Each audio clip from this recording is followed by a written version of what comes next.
네, 안녕하세요. 오늘 기출문제 정리반 1회차 강의 시작하도록 하겠습니다. 저는 박승창 권세사라고 합니다. 기출문제 정리반 시작하기에 앞서서 간단하게 이제 OT 한번 진행을 해 볼 건데요. 기출문제 정리반이 왜 필요한가에 대해서 한번 말씀드리도록 하겠습니다. 일단 그 수험 시장에서 기출문제는 굉장히 중요합니다. 어떤 문제가 출제가 과거에 됐었고, 그리고 현재 출제가 어떤 식으로 되고 있는지를 파악하는 것이 어떻게 보면 수험 생활의 거의 뭐 절반 이상이라고 할 수도 있겠죠. 왜냐하면 저희는 합격을 위해서 공부를 하는 거기 때문에. 그래서 이제 기출문제 정리반은 그간의 출제 문제를 좀 확인을 하고 최근의 트렌드를 좀 파악하는데 그 목적이 있다라고 보시면 될 것 같고요. 보시면 이제 10년간 2014년도부터 2023년도까지 출제 문제들을 제가 이제 뭐 한번 정리를 해 본 건데, 보시다시피 좀 집중되는 곳들이 있죠, 출제가.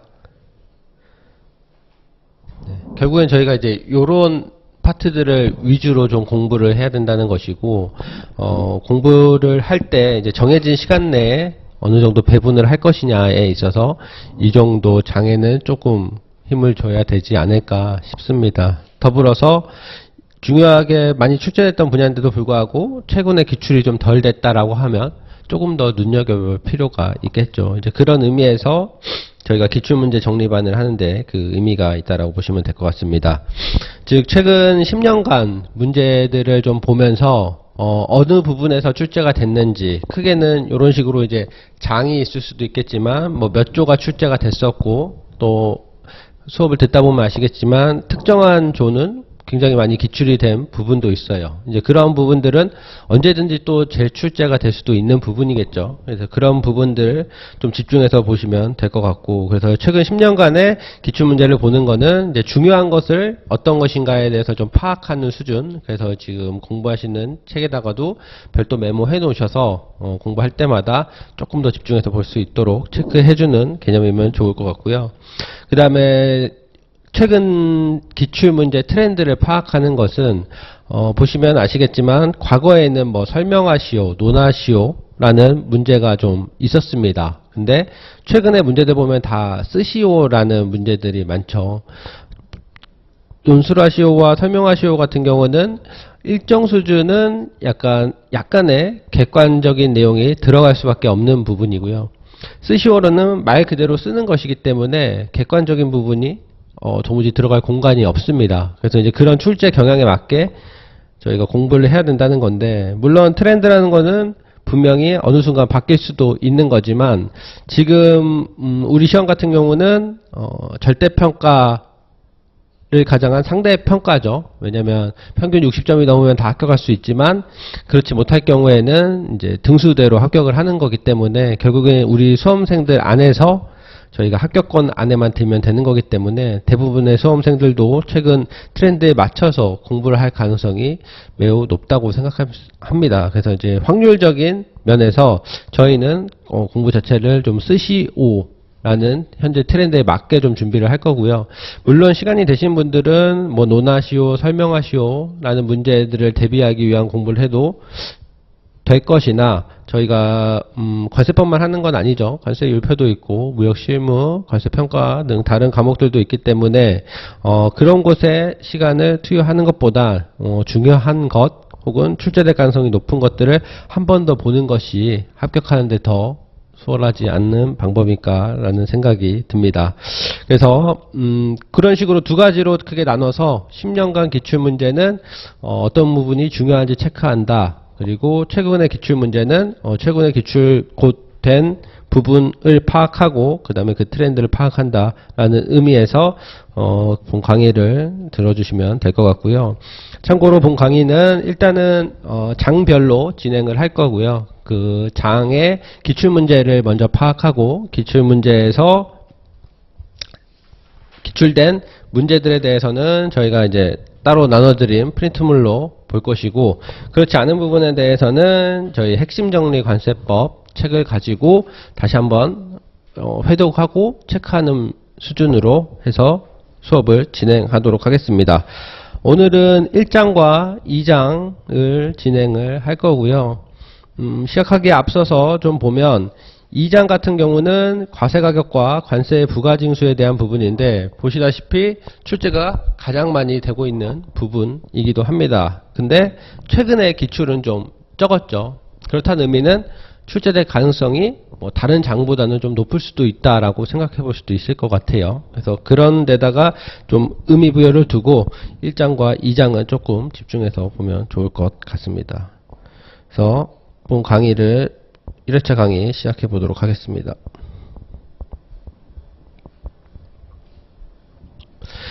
1, 2장 기출문제라고 해서 별도 프린트물로 제가 나눠드린 거 있는데 보시면 일단 문제 1번이 이제 2009년, 2번이 10년, 뭐 3번, 4번, 12년 해서 가장 마지막에 기출이 되었던 것이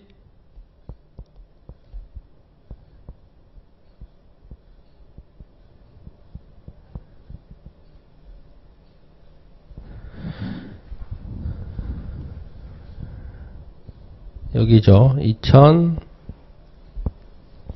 2020년이 가장 마지막에 출제됐습니다. 이제 그렇다는 의미 자체는 앞으로 출제될 가능성이 좀 높다는 부분이고 1, 2장은 아시다시피 1장은 총칙, 2장은 과세가격에 대한 부분인데 거의 뭐 과세가격 관련하여서는 거의 뭐 대부분을 차지하는 부분이라고도 할 수 있습니다. 예를 들어서 뭐 수정, 보정, 그 다음에 뭐 가산세까지 다 여기에 들어가 있죠. 그래서 이런 부분들 좀 체크해서 보면 좋을 것 같습니다. 먼저 문제 1번 보도록 하겠습니다. 납세 담보 제도에 대하여 설명하시오 라는 문제였고 10점짜리 2009년도에 출제가 됐던 문제였습니다. 이제 기출문제 관련해서 제가 나눠드리는 프린트물은 이제 이런 식으로 구성이 되어 있을 거예요. 일단 문제와 배점, 출제 연도, 그 다음에 답안에 해당하는 법 전문을 별도 기재를 해 놨습니다. 그래서 요거를 책에다가 별도로 표시를 하시면은 좀 도움이 될 거라고 생각을 하고요. 제가 회독을 할 때 한번 더 말씀드리도록 하겠습니다. 그래서 2009년도에 나왔던 문제고요. 납세 담보제도에 대하여 설명하시오 라는 문제는 2장의 3절이죠. 2장의 3절을 모두 기재하는 내용이라고 보시면 될 것 같습니다. 2장 3절에는 법 24조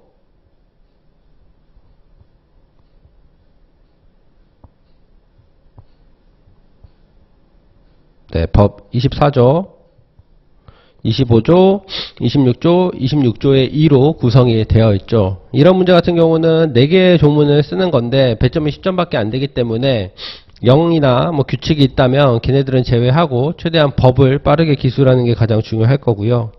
과거에는 시작하기 앞서서 뭐 서라고 해서 이제 서론을 쓰고 뭐 결론을 쓰고 하는 부분이 있었는데 선택의 부분입니다. 설명하시오라는 부분에 있어서 서에다가 내가 설명할 부분을 체크를 하고 말 그대로 설명을 해주고 결론을 도출한다면 가장 완벽한 답안이 되겠지만 저희가 시간 내에 100점을 모두 기술해야 되는 시험이기 때문에 아마도 이런 문제 설명하시오라는 문제가 나오더라도 서와 결은 아마 생략하는 것이 시간 관리에 좀 도움이 될 거라고 생각하고요. 더불어서 서와 결 같은 경우는 최근 시험 트렌드상 굉장히 객관적인 거를 요구하고 있죠. 그런 거에 비하면 서와 결은 어떻게 보면은 채점하기가 쉽지가 않기 때문에 주관적인 내용이 들어갈 수밖에 없기 때문에 아무래도 쓴다고 해도 그게 배점이 될까에 대해서는 저는 이제 물음표라고 생각합니다. 그래서 바로 본론으로 들어가서 24조 담보의 종류부터 25조 담보의 관세 충당, 그 다음에 담보 등이 없는 경우 관세 징수 26조, 담보 해제 26조의 2를 순서대로 기술하면 될 거고요. 내용을 한번 보시면 먼저 담보의 종류입니다. 금전, 국채 또는 지방채, 세관장이 인정하는 유가증권, 납세보증보험증권, 토지, 보험에 가입된 등기 또는 등록된 건물, 공장, 재단, 광업재단, 선박, 항공기 또는 건설기계, 세관장이 인정하는 보증인의 납세보증서. 이쯤 되면은 이제 한 요 7가지 정도는 충분히 숙지가 되어 있을 거라고 생각을 하고요. 중요한 거는 앞에 꾸며주는 말들이 있는 것들이죠. 3호와 6호, 7호 같은 거는 별도로 체크를 해서 보시면 좋을 것 같고, 여기에 4호와 7호는 또 단서 조항이 붙죠. 세관장이 요청하면 특정인이 납부해야 하는 금액을 일정 기일 이후에는 언제든지 세관장에게 지급한다는 내용에 것이어야 한다라는 요건까지 해서 이런 식으로 7가지지만 7가지에 이제 설명하는 내용이 들어가고 추가적인 요건이 있다는 것 같이 체크해 주시면 될 것 같고, 포괄로도 담보가 가능하죠. 납세 의무자는 이 법에 따라 계속하여 담보를 제공하여야 하는 사유가 있는 경우에는 관세청장이 정하는 바에 따라 일정 기간에 제공해야 하는 담보를 포괄하여 미리 세관장에게 제공할 수 있다. 뭐 예를 들어서 월별 납부 같은 게 대상이 되겠죠. 그런 경우에는 포괄 담보도 가능하다는 것. 그래서 처음에 담보의 종류를 설명을 해주고요. 그 다음에 두 번째는 담보가 있는 목적이 관세 충당, 문제가 생겼을 때 관세 충당을 하기 위함이죠. 25조를 기재해 주시면 됩니다. 그래서 첫 번째로 담보의 관세 충당, 금전 충당 시 가산세 면제에 대한 부분을 적어줍니다. 그래서 세관장은 담보를 제공한 납세 의무자가 그 납부 기한까지 해당 관세를 납부하지 아니하면 그 담보를 해당 관세에 충당할 수가 있고요.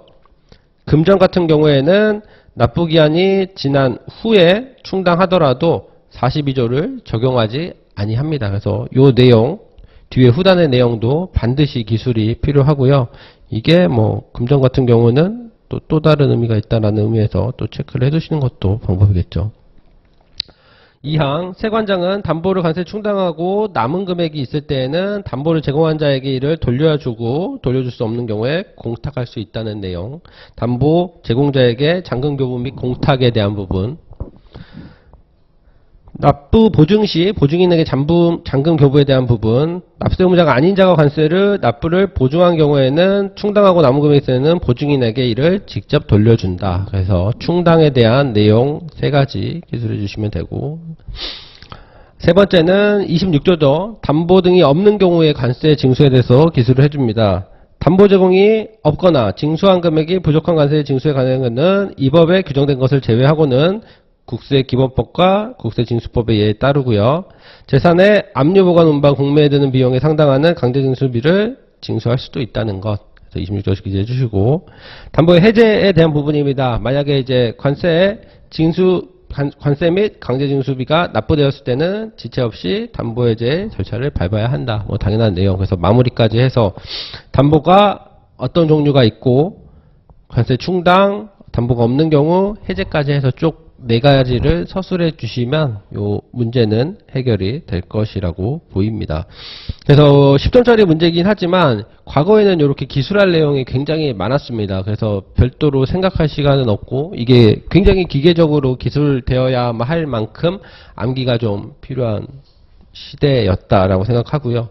물론 이러한 뭐 방향이 뭐 지금도 나올 수가 있습니다. 스시오를 조금 더 양을 많이 늘리게 한다면 그것도 어떻게 보면은 좀 뭐 채점하는 데 있어서 하시는 분 입장에서는 좀 차별화를 좀 볼 수는 있겠죠. 그래서 이제 그런 의미에서도 이렇게 많이 쓰는 연습을 해보는 거는 좋을 것 같습니다. 그래서 중요한 거는 요 담보의 종류 같은 경우는 이렇게 문제에 직접적으로 나올 수도 있지만 곁다리로도 같이 나올 수가 있기 때문에 요거는 반드시 숙지해 주시고, 담보의 종류가 나온다면 그 종류와 함께 2항과 3항에 대한 내용도 역시 같이 기술해야 될 가능성이 좀 있으니까 참고해서 좀 보시기 바랍니다.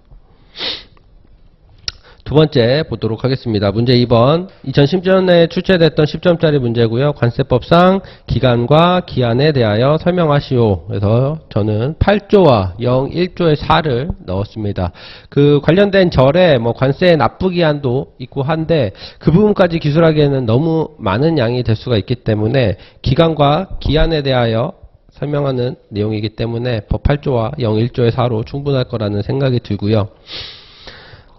핵심 정리반에서 했듯이 법 8조와 01조의 4를 나눠서 쓰는 것보다는 해당되는 곳에 이렇게 같이 녹여서 쓰는 게 가장 중요할 것 같습니다. 그래서 먼저 기간의 계산. 관세법에 따른 기간을 계산할 때 수입신고 수리 전 반출 승인을 받은 경우에는 그 승인일을 수입신고 수리일로 본다. 얘는 수입신고 수리 전에 반출을 하는 거겠죠. 그렇기 때문에 수입신고 수리일을 실제 수입신고가 수리된 일이 아니라 그 승인일, 반출 승인을 받은 날을 수리일로 본다는 거고요. 두 번째, 기간의 계산. 관세법에 따른 기간의 계산은 관세법에 특별한 규정이 있는 것을 제외하고는 민법에 따른다. 민법이란 내용도 중요하지만 여기 특별한 규정이 있는 것을 제외하고는 이런 문구가 굉장히 중요하죠. 그래서 요거를 반드시 기술해 주시는 게 필요가 할 거고요. 세 번째, 기한의 계산. 관세법에 따른 기한이 다음 각호 어느 하나에 해당하는 경우에는 그 다음 날을 기한으로 합니다. 그래서 토요일, 공휴일, 토요일 및 일요일, 공휴일, 근로자의 날, 금융기간 또는 최신간서의 휴무일, 그 밖에 부득이한 사유로 인하여 정상적인 관세의 납부가 곤란하다고 관세청장이 정하는 날 해서 요거는 제가 01조의 4를 함께 적어놨고요. 토, 공, 근, 채, 부득이한 사유로 관세청장이 정하는 날이라고 해서 토공근 채부관이라고 해서 따로 앞글자를 따서 좀 외우는 방법도 있을 거고요. 그래서 이거는 제가 한번 요 기출문제 때는 요거를 조금씩 말씀을 드릴 건데 결국에는 이제 자기 입맛에 맞는 요런 암기식을 만드는 것도 굉장히 필요하고 중요합니다. 그래서 제가 하는 방식을 따라 하셔도 되고 이게 좀 불편하시면 별도로 한번 만들어 보는 것도 방대한 양을 암기할 때는 이제 이런 게 좀 도움이 될 때가 있습니다. 아무 말도 안 되는 얘기들이지만 요게 이제 나중에 생각날 때가 있거든요. 그러면은 이제 적어도 놓치는 경우는 없겠죠. 그래서 참고해 주시고 4. 기한의 계산. 국가 관세 정합 시스템 등 대통령을 정하는 장애, 정전, 프로그램의 오류, 한국은행, 최신간서의 비정상적인 가동이나 정하는 사유로 가동이 정지되어 관세법에 따른 기한까지 이 법에 따른 신고, 신청, 승인, 허가, 수리, 교부, 통지, 통고, 납부 등을 할 수 없게 된 경우에는 장애가 복구된 날에 다음 날을 기한으로 한다. 라고 해서 이것도 01조의 4가 같이 녹아져 있는 내용입니다.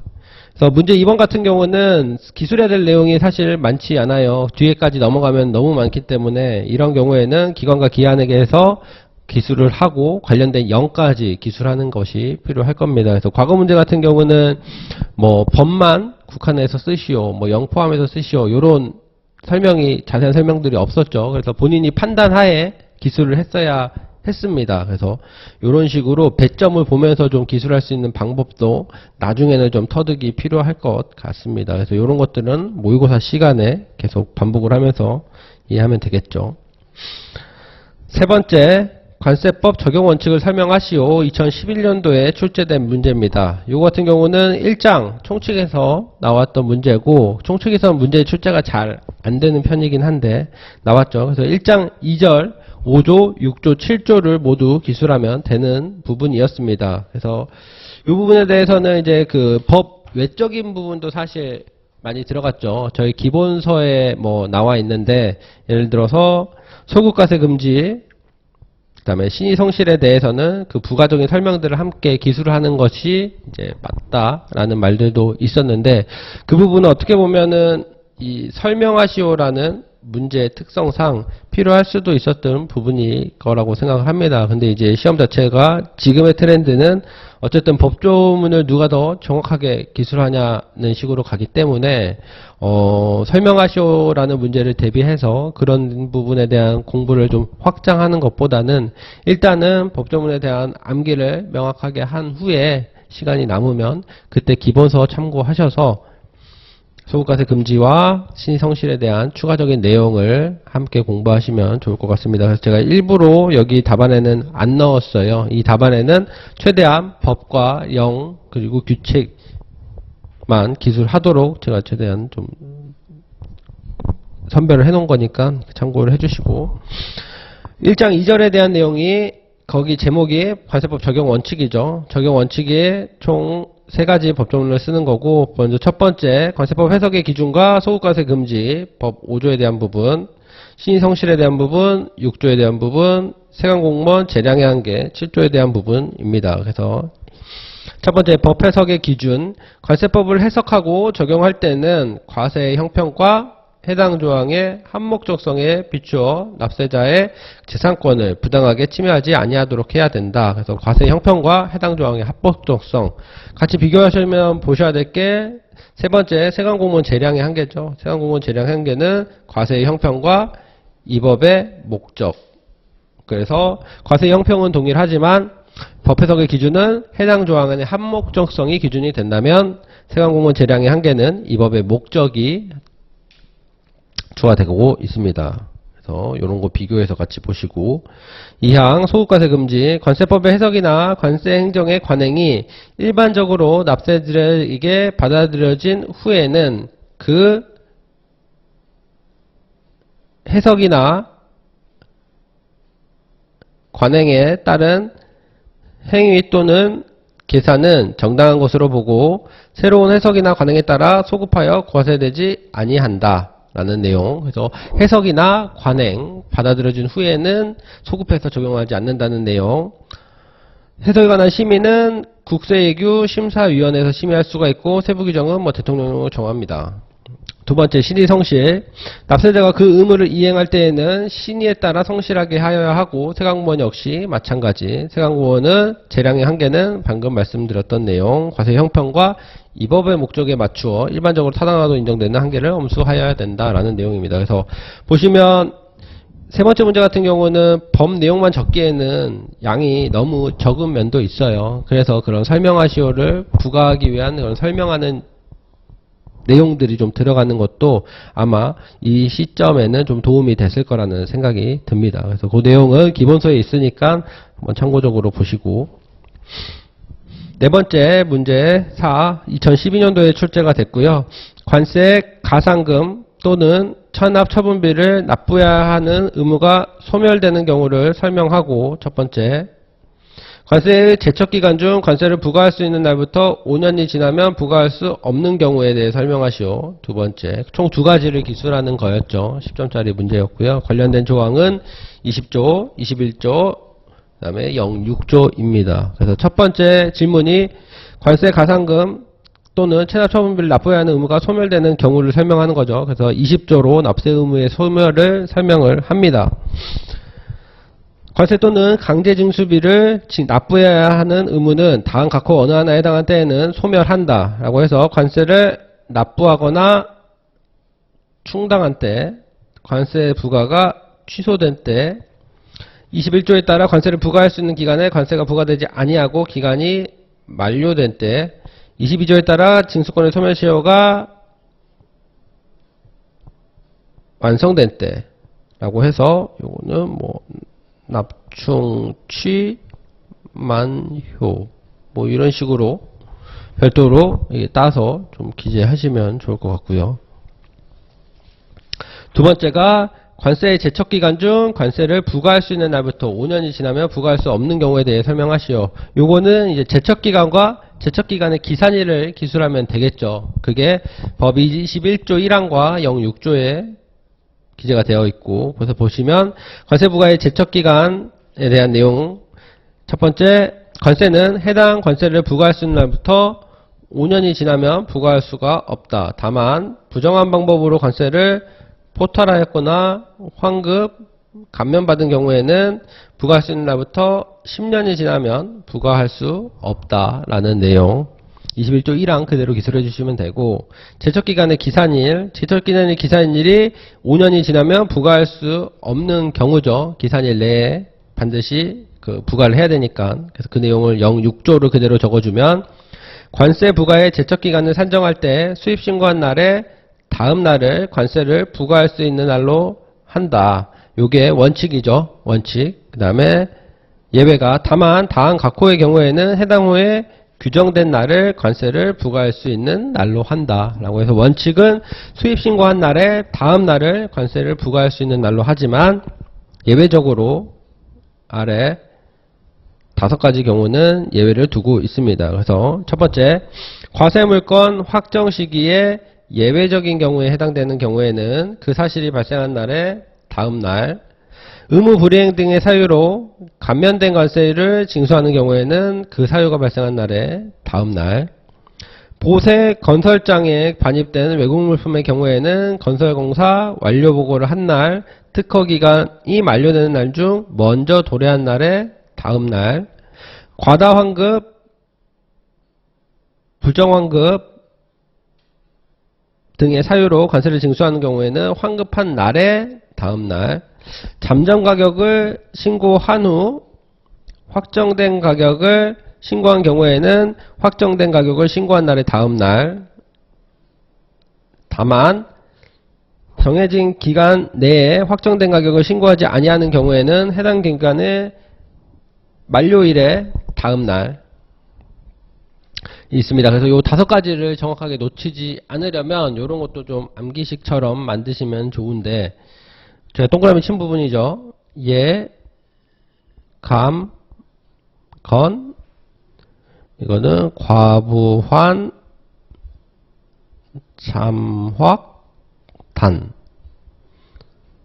이런 식으로 해가지고, 뭐, 예를 들어서 마 같은 경우는 잠정 가격을 신고한 후 확정된 가격을 신고한 경우, 확정된 가격을 신고한 날이 다음 날인데, 요 다만의 내용을 놓칠 수가 있죠. 그래서 이런 거 암기식을 만들 때 다만, 뭐 이런 단서 혹은 제외, 예외 규정이 있다면 그 부분을 놓치지 않기 위해서 암기식을 만들 때 같이 넣어주시면 훨씬 더 효율적이라고 생각이 듭니다. 그래서 뭐 기산일 이런 것처럼 5가지 나와 있고 이런 것들은 이렇게 좀 대표적인 단어나 이런 것들 따서 좀 만들면 나중에 많은 내용이 머릿속에 겹쳤을 때 아마 생각이 나실 겁니다. 그래서 이런 거는 제가 한 게 무조건 맞다는 아니니까 본인들 입맛에 맞게, 그리고 최대한 모든 내용을 놓치지 않는 선 안에서 만들면 좋을 것 같아요. 근데 이게 또 너무 길면 기억이 또 안 나요. 그리고 관세 율표 같은 경우가 아마 대부분 이런 식으로 좀 진행을 할 건데, 관세 율표와 또 헷갈릴 수도 있죠. 그래서 겹치지 않는 좀 특정한 단어를 잘 선별해서 만드시면 좋을 것 같습니다.